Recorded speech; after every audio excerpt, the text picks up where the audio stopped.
This is impossible. No way.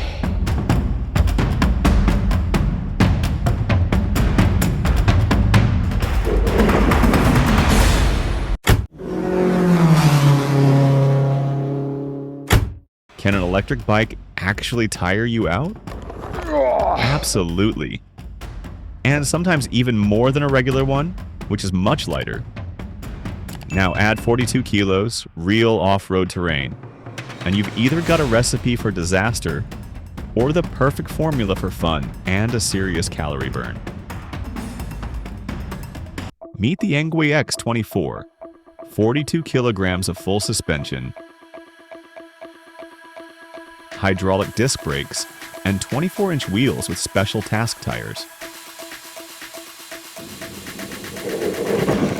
It's all powered by a 1,000-watt motor, a dual 29 amp-hour battery, and ultra-long range. Sounds like the perfect off-road beast, but hold on. Let's come back down to earth. Since I'm in Scotland, that 1,000-watt motor is limited to 250 watts. The throttle, disabled. The extra power, not active. The bike's been neutered. But even with those limits, it's still a fantastic machine, both for real off-roading and for getting around town. This is also ENGWE's first bike with such an advanced display. It gives you tons of options to fine-tune your ride mode, including electric assist levels and the power of each. It's seriously impressive.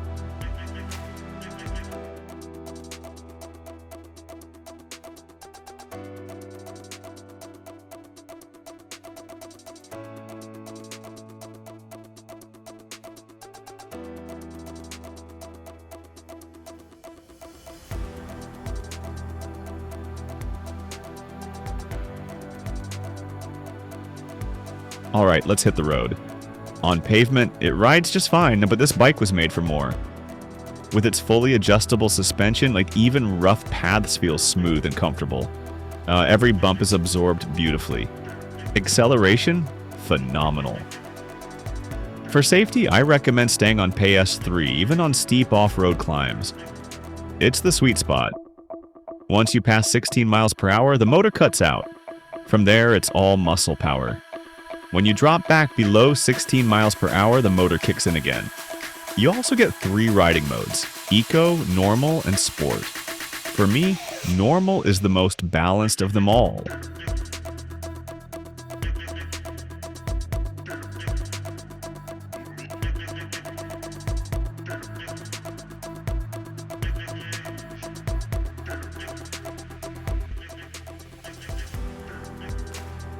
Does this bike have any drawbacks? Well, if you have any mobility issues or joint problems, you might want to avoid using it on steep off-road terrain. Starting up on a hill with a 42-kilogram bike can be a real challenge.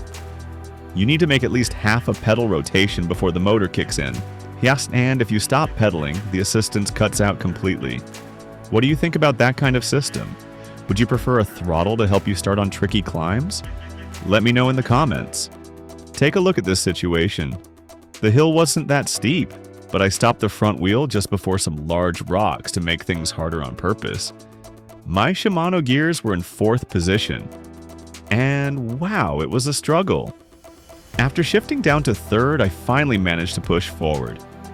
If I had been on a regular mountain bike, I would have had no problem moving forward. Mainly because it's so much lighter, and you've got derailleur gears on both axles. That's why this e-bike can actually wear you out more on rough trails. But at the same time, where you'd be pushing a normal mountain bike uphill, with this one you can keep pedaling and keep moving. Have you ever found yourself pushing a bike up a trail thinking, there has to be a better way?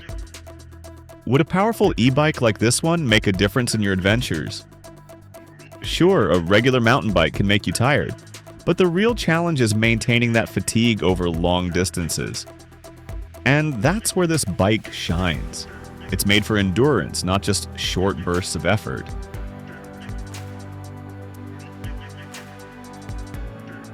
Surprisingly, it also handles very well on rough terrain. The stock tires give it great grip and stability. much better than I expected for factory tires.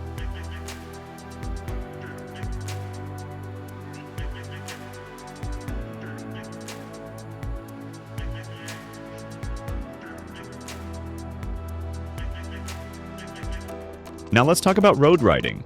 If I were to compare this to the ENGWE E26, I'd say the E26 rides lighter and more nimble, but mainly because it weighs nearly 8.5 kilograms less. The X24 was clearly built for more rugged conditions, or maybe as a delivery workhorse thanks to those massive batteries, offering up to 100 miles of real range.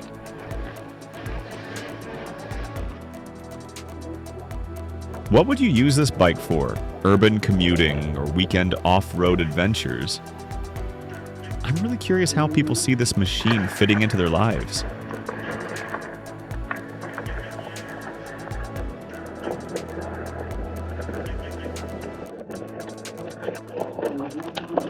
To sum up, the ENGWE X24 is almost a universal bike.